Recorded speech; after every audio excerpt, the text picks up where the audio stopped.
자, 우리 같이 말씀 보도록 하겠습니다. 신명기 말씀 볼게요. 이 신명기 8장 1절부터 6절까지의 말씀 보겠습니다.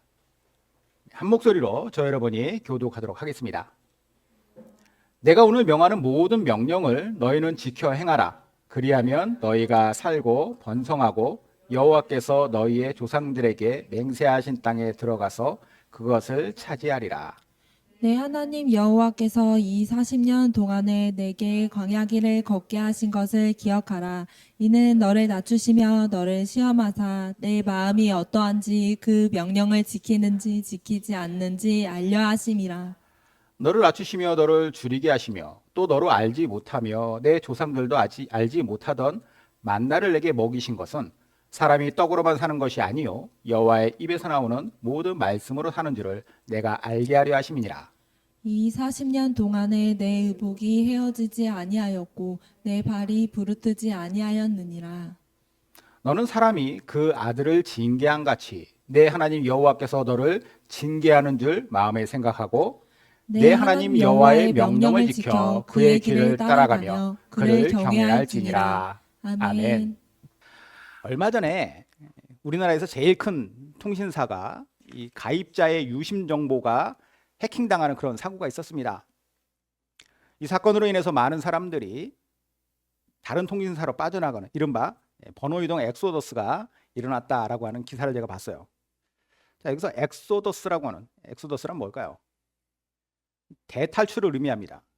어떤 사건이나 어떤 일을 계기로 해서 사람들이나 혹은 뭐 자금도 확 빠져나가는 거, 거기에서 빠져나오는 것을 엑소더스라고 말을 하죠. 이 엑소더스를 대문자로 쓰면 성경의 출애굽기가 됩니다. 애굽을 탈출하는 역사의 기록, 이 출애굽기. 애굽은 곧 이집트니까 이집트를 탈출한 이야기예요.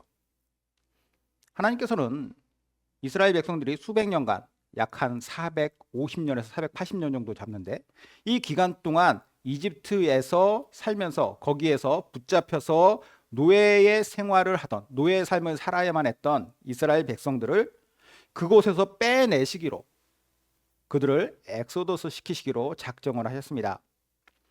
이 일을 실행시킬 사람으로 당시 미디안이라고 하는 광야에서 유목민으로 살던 모세라는 사람을 부르세요. 모세의 나이 당시 80세였습니다. 무려 40년간은 미디안 광야에서 그렇게 살았던 사람이죠. 하나님의 보내심을 받았던 모세는요, 이집트의 왕 바로를 찾아갑니다. 파라오죠, 파라오에게 가서 하나님께서 지금 이 백성들을 잠시 그곳에서 나와서 하나님께 제사 드리도록 하기를 원하신다. 이걸 위해서 이 백성들을 잠시 내보내 달라라고 이야기를 해요. 그러니까 우리가 아예 그냥 가나안으로 다시 돌아가겠다 이것도 아닙니다. 하나님께 제사 드리고자 한다라고 하는 제안을 했을 때 이 바로의 입장에서 이 이야기를 들어줄 리가 없죠. 왜냐? 노예들인데, 그리고 한 민족을 통째로, 그것도 사람이 한두 명이 아닌데 그 많은 사람들을 어떻게 다 내보내 주겠냐라는 거예요. 그래서 바로는 이 제안을 거절합니다. 순순히 들어줄 이유가 하나도 없기 때문이죠. 그래서 하나님께서는 이러한 바로의 마음을 흔들어 놓으실 일을 하시는데 그게 뭐냐? 그 이집트 땅에 10개의 재앙을 내리시는 거예요. 첫 번째 재앙이 나일강이 피로 변하는 사건이었고, 마지막 10번째는 다 아시는 것처럼 장자를, 모든 집안에 있는 장자, 큰 아들을 다 죽이는 재앙을 내리십니다. 이것은 단순한 재앙이 아니라 이집트가 다신교, 다신 문화잖아요. 그 안에서 섬기는 많은 신들이 하나님 앞에 아무런 힘이 없다. 하나님께서 그런 모든 신들의 권세와 능력도 다 무너뜨리신다라는 것을 보여주시는 상징적인 사건입니다. 예를 들어서 나일강이 피로 변했다. 그럼 나일강의 신이 하나님 앞에 아무런 능력이 없다라는 거예요. 예를 들어서 이집트에 암흑이 찾아왔다. 태양신 라를 섬기잖아요. 태양신도 하나님 앞에 능력이 없다. 장자의 죽음, 아누비스라고 하는 신도 섬기잖아요. 죽음의 신. 죽음의 신 역시도 하나님 앞에서 아무런 능력 없다라는 것. 생사 탈환권을 하나님께서 다 쥐고 계신다는 것을 보여주시는 사건이죠. 결국 10개의 재앙을 제대로 맞아버린 이 바로는 항복을 합니다. 이스라엘 백성들을 놓아주게 되어 이때 약 200만 명에서 한 250만 명까지도 잡는데 이 많은 숫자의 사람들이 이집트에서 통째로 엑소더스를 합니다. 그들이 가야 할 곳은 정해져 있어요. 하나님께서 그냥 무조건 우선 나와 봐. 나온 다음에 생각하자. 이게 아니라 그들이 가야 할 곳은 이미 정해져 있는데 그곳이 어디냐? 그들의 조상 아브라함에게 주셨던 땅. 젖과 꿀이 흐르는 땅 가나안이라고 말하죠. 그림을 한번 보실게요. 지도를 보면은 자, 여기 보면은 위에 지도에 깜정색, 검정색 박스 안에 있는 것을 확대한 것이 밑에 지도입니다. 여기 보면은 지중해를 중심으로 해서 빨간색 박스가 여기 나일강이 흐르고 있죠. 이 나일강이 흐르는 이집트입니다. 그리고 파란색으로 박스채 해놓는 곳이 이제 요단강 옆에 흐르고 있는 이스라엘이에요. 가나안 땅이죠. 직선거리로 하면은 약 한 300km밖에 안 됩니다. 아주 가까운 거리죠. 서울에서 대구까지 가는 거리밖에 안 돼요. 그 정도 거리밖에 안 되는 그 가까운 거리인데 이 두 거리를 왕래하는 것은 쉽지가 않은 일이었습니다. 왜냐? 가깝지만 이 둘 사이에는 무엇이 있느냐? 사람이 살지 못하는 아예 그냥 아무것도 없는 광야가 있는 거예요. 그곳에서는 농사를 지을 수도 없고 물도 없고 당연히 강수량도 너무 적고 그러한 곳에서 그 척박한 땅에서는 아무도 살지 않습니다. 유목민들조차도 그곳에는 살지 않아요. 그러니 성경에서도 보면은요. 사실 우리가 성경 보면은 이스라엘에서 이집트로 이렇게 넘어갔다. 그것으로 넘어갔다라고 하는 기록들이 뭐 예수님도 태어나자마자 그런 일도 있었지만 그런 일들이 있었지만 이게 실제적으로 여기에 왕래가 활발했다거나 그런 기록이 없어요. 왜냐? 이것 자체가 너무 힘든 일이었기 때문에. 그런데 200에서 250명, 250만 명이나 되는 그 수많은 사람들이 이동을 한다?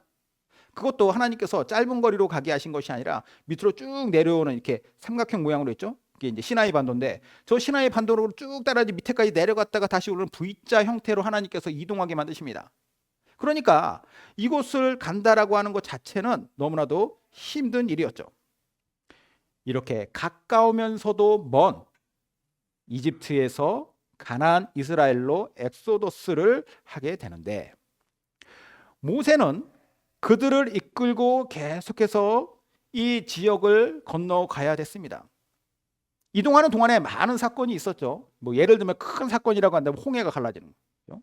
홍해를 통해서 뒤쫓아오는 이집트 병사들을 피했을 뿐만 아니라 그들이 나중에 수장당하는 그런 일도 있었고 또 시내산에서 저 시내의 반도 밑으로 쭉 내려오면 나오는 것이 이제 시내산인데 시내산에서는 하나님께서 거기에서 이스라엘 백성과 언약을 맺으세요.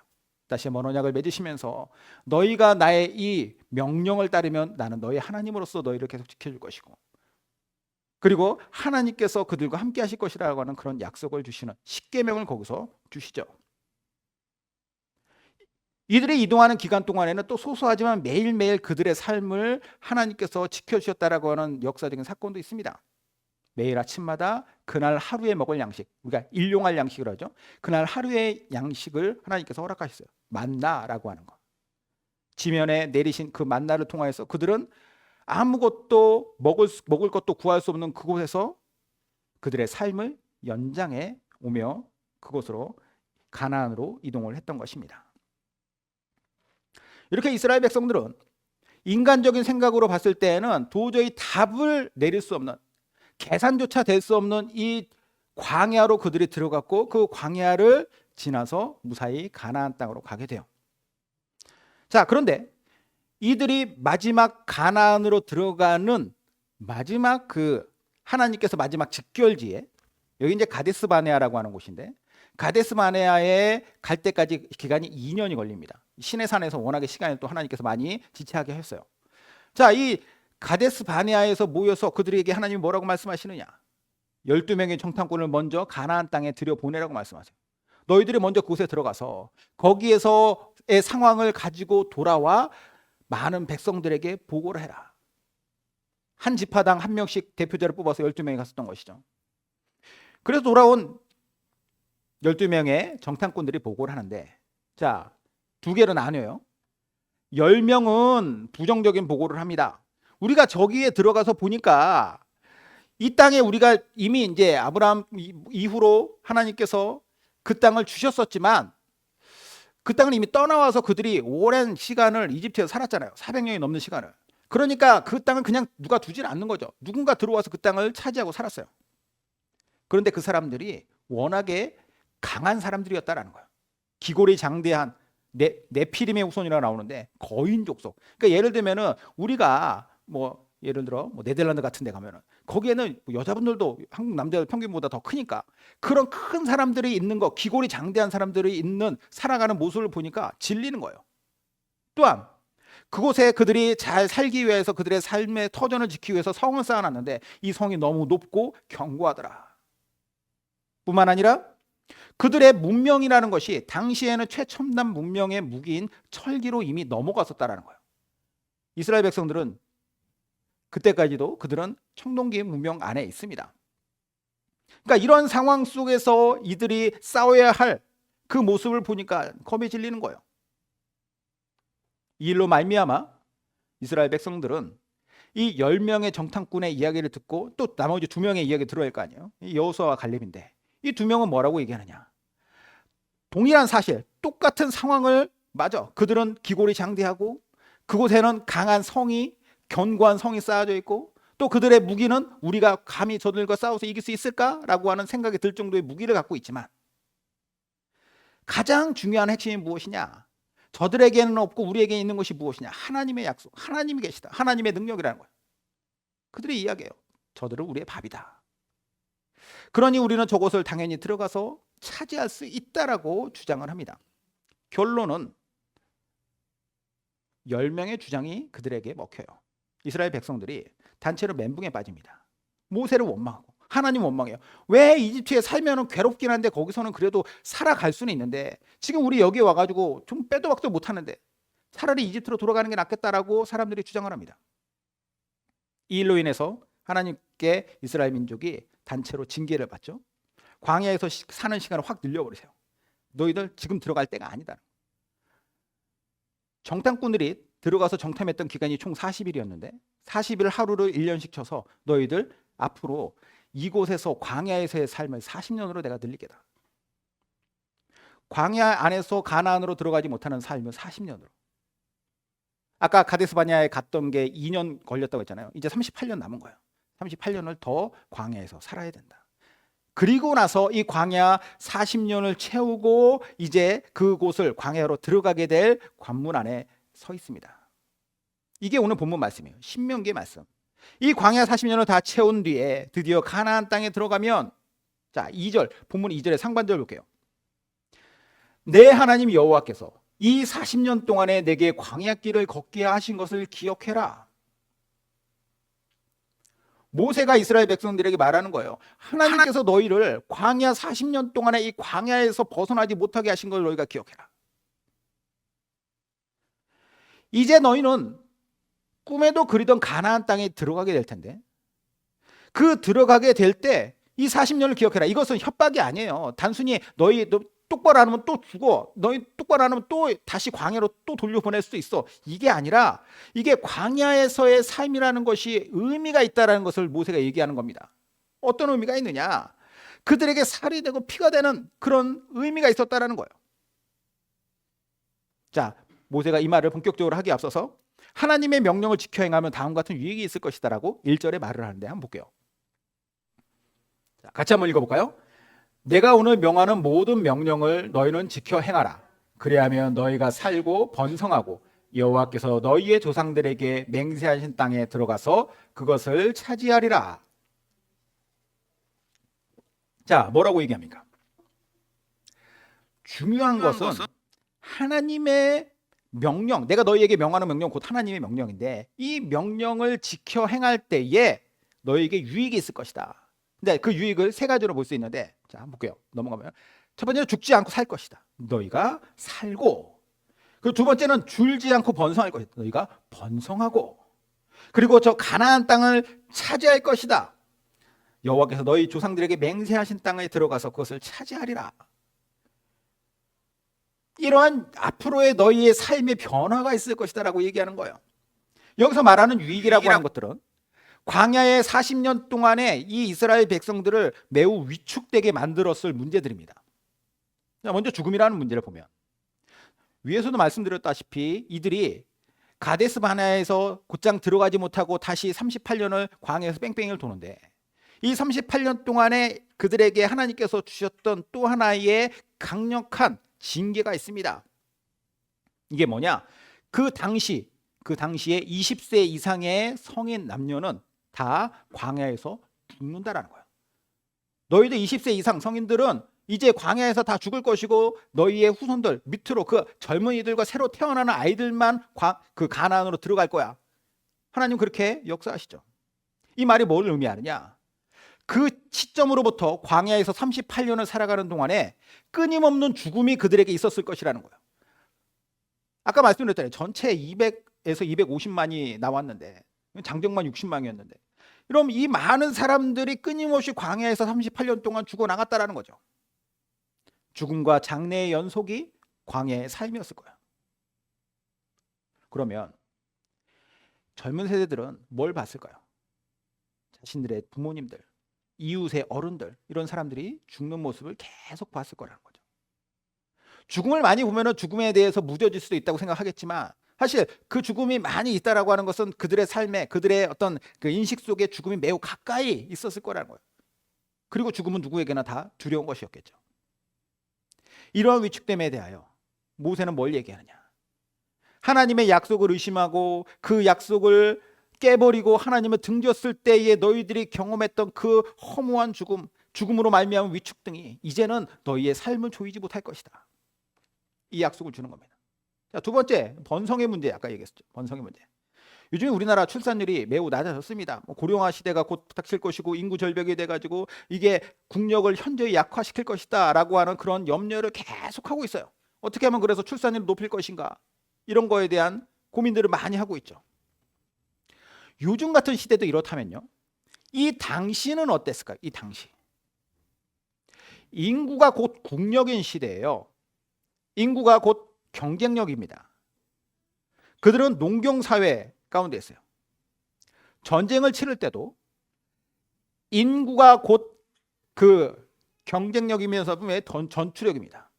요즘은 대량 살상 무기가 있기 때문에 이 대량 살상 무기가 잘 발달되어 있으면 그게 곧 경쟁력이고 국방력인데, 이 당시는 아무리 이렇게 철기로 이미 그들이 무장되어 있다 하는 사람들과 싸운다 할지라도 여기에 청동기들을 든 100명이 덤빈다? 그러면 그 사람은 어떻게 이기냐는 거야. 인구가 곧 모든 것에 측정이 됩니다. 측정값이 돼요. 이런 시대에 이스라엘 백성들은 지난 40년간 광야 생활을 했죠. 그러면 이 동안에 인구가 확연하게 줄거나 그러진 않습니다. 늘지도 않고 겨우 현상 유지만 해오면서 그들이 여기까지 왔는데, 그러면 이제 그들이 들어가서 가나안 땅에 들어가 살려면 절대적으로 그들에게 필요한 것은 무엇이냐? 인구 증가예요. 모세가 분명히 말합니다. 하나님께서는 이 문제도 해결해 주실 것이다.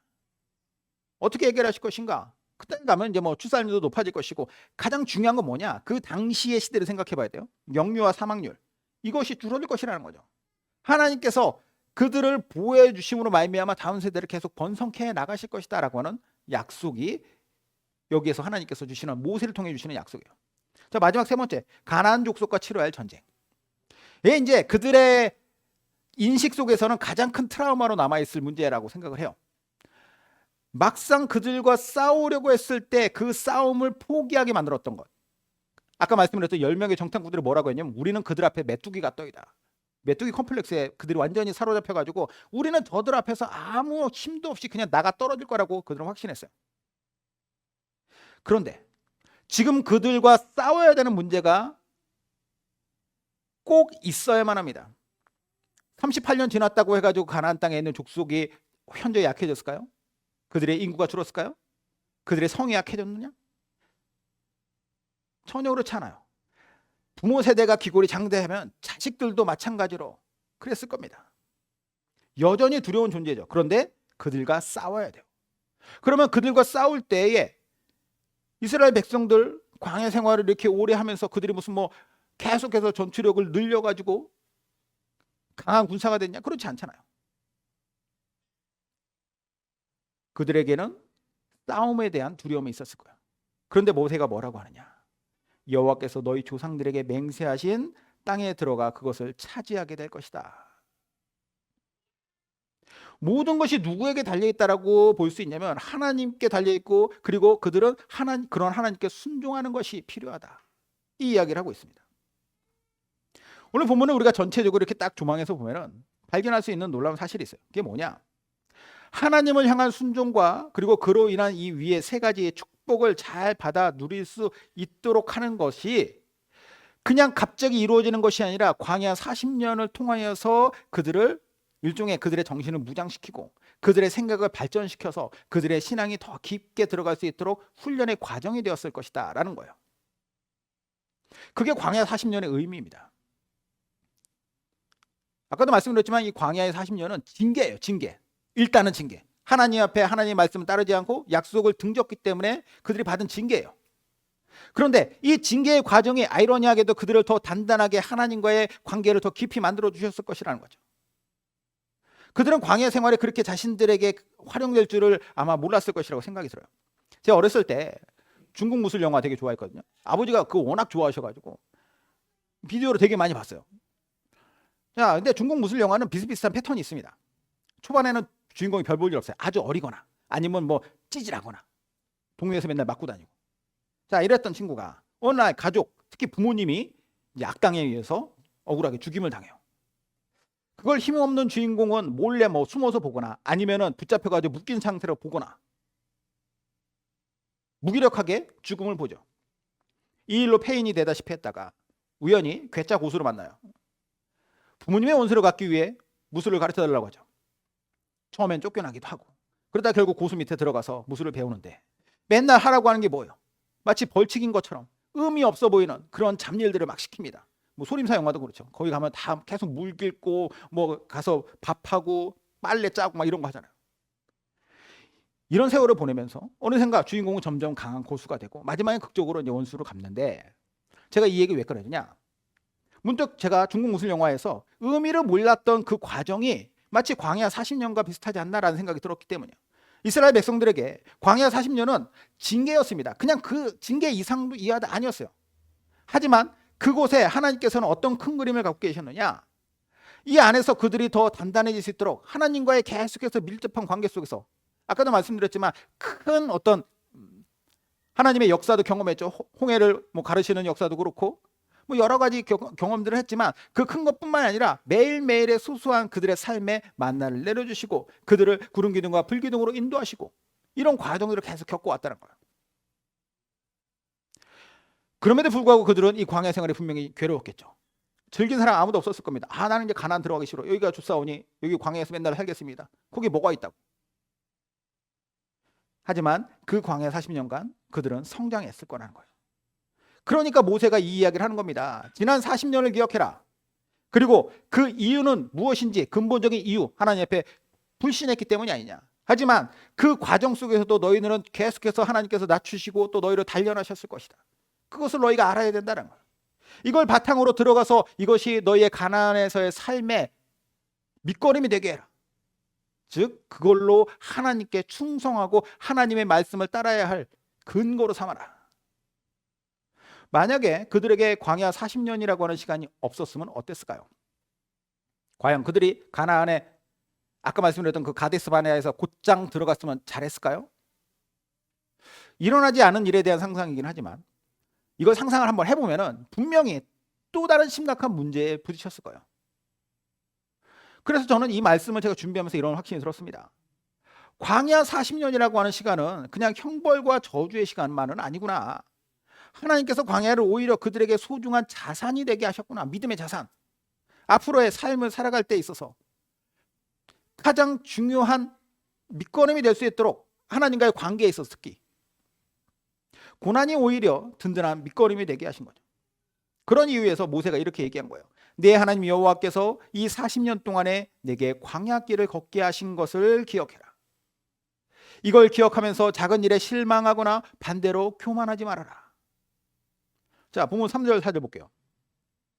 너희를 낮추시며 너를 줄이게 하시며 또 너로 알지 못하며 내 조상들도 알지 못하던 만나를 내게 먹이신 것은 사람이 떡으로만 사는 것이 아니요 여호와의 입에서 나오는 모든 말씀으로 사는 줄을 내가 알게 하려 하심이니라. 이 40년 동안에 내 의복에 헤어지지 아니하였고 내 발이 부르트지 아니하였느니라. 예수님께서도 인용하셨던 말씀이죠. 사람의 떡으로만 살 것이 아니다. 사람은 먹을 것만 잘 먹는다고 그걸로 끝은 아닙니다. 하지만 중요하죠. 이게 꼭 필요한 것이지만 그게 전부는 아닙니다. 잘 먹고 잘 사는 것 중요하지만 그보다 더 중요한 것이 무엇이냐? 나의 도움이 하나님으로부터 온다. 하나님의 말씀이 내 삶을 지킨다. 내 영혼을 변화시킨다라고 하는 이 사실. 이걸 아는 것이 진짜 복이라는 거예요. 세상에서 아무리 잘 먹고 잘 살면 뭐합니까? 결국 하나님 모르는 상태로 죽으면 그걸로 끝이죠. 하지만 조금 덜 먹고 조금 덜 잘 살아도, 아니 극단적으로 먹고 살기 너무 힘들더라도 하나님을 알면 영원이라고 하는 관점 안에서는, 그 시간대 안에서는 훨씬 더 그게 복된 일입니다. 그렇다면 우리가 입을 것 먹을 것에 집착하는 삶을 사는 것이 아니라 그것 하나님께서 얼마든지 책임져 주실 것이다라고 말씀하셨고 이스라엘 백성들에게도 그렇게 신하셨으니 그것만을 위해서 내 인생을 거기에 갈아놓는 것이 아니라 하나님과의 관계가 먼저 올바로 형성되는 것이 중요하다. 오늘 말씀 전하는 모세, 이 같은 진리를 백성들에게 아주 강력하게 전하는 거예요. 결국 하나님의 마음을 알 때 인생은 가장 귀하고 값진 인생 될 수 있다는 거죠. 5절 볼게요. 하나님의 마음이 여기에 있습니다. 너는 사람이 그 아들을 징계한 같이 내 하나님 여호와께서 너를 징계하시는 줄을 마음에 생각하고. 아들을 왜 징계하느냐? 사람들이 왜 아들을 징계하더냐? 그 아들이 미워 죽겠으니까 또 그러다 죽어라, 그냥 죽어라 하면서 그것 때문에 징계하더냐? 아니라는 거예요. 아이가 잘 되기 위하여서, 그 아이의 더 발전을 위하여서, 그 아이의 인생을 위하여서 징계한다라는 거죠. 하나님 마음 똑같다는 거예요. 이스라엘 백성들에게 왜 광야 40년을 주셨느냐? 옆집 아이가 잘 되기를 바라는 마음으로 내가 그 옆집 아이를 왜 징계합니까? 내 자식이니까 그것을 징계를 해서라도 잘 되기를 원하는 마음이 하나님의 마음, 이스라엘 백성에 대한 하나님의 마음이라는 거죠.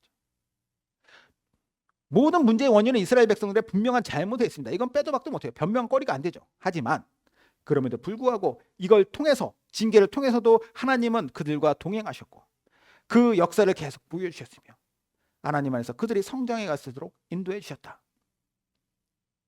모세는 이걸 알고 있고 또 이것을 이스라엘 백성들이 다 공유하고 공감하기를 원했기에 이 말을 합니다. 하나님 말 안 듣면 니들 국물도 없어, 이 말 하려는 게 아니라 하나님과 동행하는 것이 가장 귀하다라는 것이죠. 6절 보죠.